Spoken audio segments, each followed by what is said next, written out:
What's up guys? In this video we're going to answer the question how to achieve work-life balance as a digital nomad, so stick around.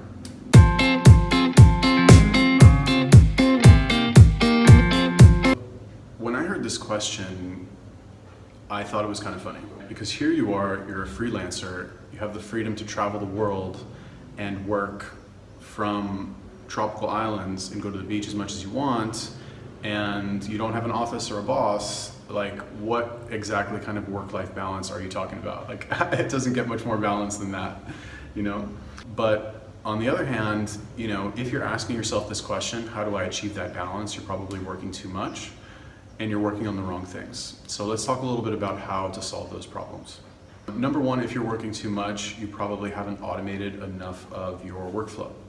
So if you find yourself spending too much time on one certain task, then it's probably a good idea to take some of the money that you are earning, because ideally you're, profitable in whatever your business is, and you spend that and you either hire a VA or you pay for a service that can actually automate some of the work that you're doing, right? Like, for example, I grow Instagram pages, and some of the work that's involved is automating, following lots of accounts and liking lots of accounts and commenting on their accounts. I'm not sitting there and typing out these comments all day. I've got a service that I pay that does that for me, right? And it helps to grow the account so that I have time to work on other things. If you can find a similar substitution for what you're doing, then at this point, it's non-negotiable. Like, you have to do it if you want to grow. That's number one. Number two, it's very likely that if you're feeling like a little bit burnt out, that you might need to change your location. Right? In Hebrew, we have a saying that says, "Mishaneh makom, mishaneh mazal." It means change your place, change your luck. Right? So as somebody who has moved quite a lot, like, I don't even remember how many places I've lived and how many flights I've been on and how many times I've had to go and make friends and leave them and make new friends. I can tell you every single time that I go somewhere new, it's got a different vibe, it's got a different feel, and obviously, we're human beings, we're gonna make the same mistakes everywhere we go anyway, but the point is that you have that new chance. And there's something to be said about the feng shui, right? About the physical location of objects, let's say, to get a little woo-woo on you guys, of different cities and different towns and different places that you're staying. I'll give you a perfect example. Right now, I'm living in Phuket, Thailand, and if I walk out my door, it will take me probably about 7 minutes to walk to the beach, right? That's very good for me. I feel good when I think about that concept. And when I go to the beach and I lie on the beach and I see the beautiful girls in the bikinis and I, rub coconut oil all over myself, it feels good. I like it. If you want to judge me, go ahead. That's fine. It's cool. Anyway, that does it for me, right? I like that. Now, if you compare that to when I was living in New York, for example, a couple months ago, and I love New York, I love my friends that I've made in New York, it was a wonderful experience for me. I definitely grew a lot as a person in ways that I would not have expected to grow. But when I walked out my door in New York, I was surrounded by this concrete jungle and homeless people and horns honking and just lots of stress and pressure and rapid movement, and it's just, it affects your mind differently. Right?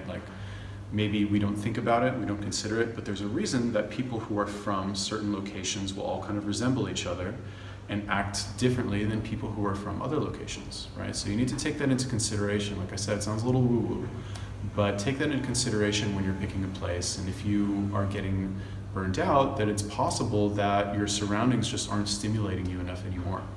And you might need to move. Okay, now the third thing that it might be is that you might not have goals that are big enough, right? And big/personal enough. So I can tell you what the turning point for me was, because I have all kinds of stuff going on right now, and I'm a human being, I need to rest, of course, but I've noticed that when I made the switch to putting my face on things, right? Because this video stuff is kind of new, and I have a pretty popular Instagram, and I have a popular blog, and I've got all of this, all these web properties that are kind of, loosely under the same brand/person, but I was doing it in a faceless way without saying, yeah, this is me, this is what I'm about, and you know, look at it. Like I'm fucking spam it everywhere. Like I wasn't doing that before, but when I made the switch to start doing that, I noticed that I had a lot more motivation, right? And I think the reason is because when, you know, it's the same reason that social media is addicting, right? You make a post on Instagram, you wait a couple hours, and then you click on it to see who liked it, who commented on it, right? When you have basically a lifestyle business, which is kind of what I'm trying to do right now, it's the same thing, except you can earn money from it, right? So like when I make a video on YouTube, it's a lot of work. I mean, you know, this one's probably not because I'm just talking to the camera. But yeah, even this one, I'm gonna have to edit this. I'm gonna have to add like little text, clever things, whatever, pictures, music, shit like that. Like it's a pain in the ass to do it. It takes me a couple hours per video to do. And you know, then I have to post it on a Facebook group, and then I have to, you know, email it to my email list, and I gotta do like all this stuff. But a couple hours later, I'm gonna see the response. I'm gonna see, ooh, when I did this, it got this many views. When I did this, it got this many comments and this many likes. And I got, you know, whatever, X amount of subscribers from this effort on this day at this time. Anyway, checking those things can be very addicting because you just want to see like what the results are. And not only that, you want to see it because it's about you. You know, we are our own favorite subjects, and this whole like selfie culture gets a lot of hate, but it's really just human nature. You know, we all want to look at our own face. Like I'm going to watch this video later when I edit it probably 5 times just because I like looking at myself and I like listening to myself. And I think sometimes that the information that I give out in my own videos is kind of what I need to hear myself. So to give you another example, just really quickly before we wrap up, I wrote an article about 8 or so months ago, and it was called How to Stop Being Such a Loser.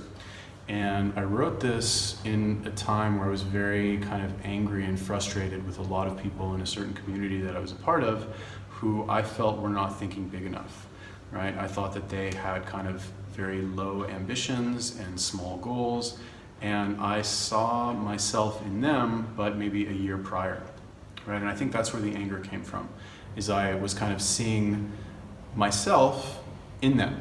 And that made me frustrated, and I said to them what I guess I wish that somebody had said to me at that time to kind of snap me out of it. But basically, this article, I think it's one of my best, and I go back and read it all the time because it's very motivating for me.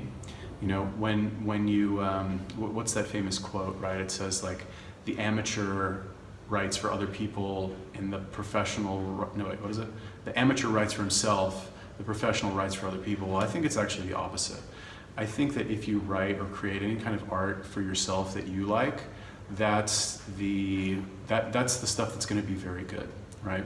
When you try to please other people with the content that you create or the art that you create, that's kind of when it starts to feel fake. Right now, obviously, you need to have a certain structure in there. You can't, like, you know, let's take articles, for example. You can't write just a wall of text with no punctuation because you like it. Like, I mean, maybe you could, but you get the idea. You see what I'm saying, right? You do need to follow the structure of success for whatever field that you're in, but you know, you need to create it for yourself.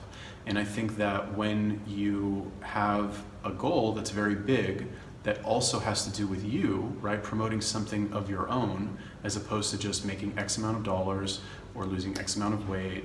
But when you combine that with getting actual real world exposure on a massive level, or at least trying to, in the form of marketing your business, promoting your own brand, or even just like getting more likes on your fucking Instagram post, like whatever it is. When you combine those two, it's kind of the magic formula for motivating yourself to continue working even when you rather wouldn't. So that's it. I hope you guys liked the video. If you have any questions, feel free to ask them in the comments. Make sure to like, subscribe, and see you next time. Bye.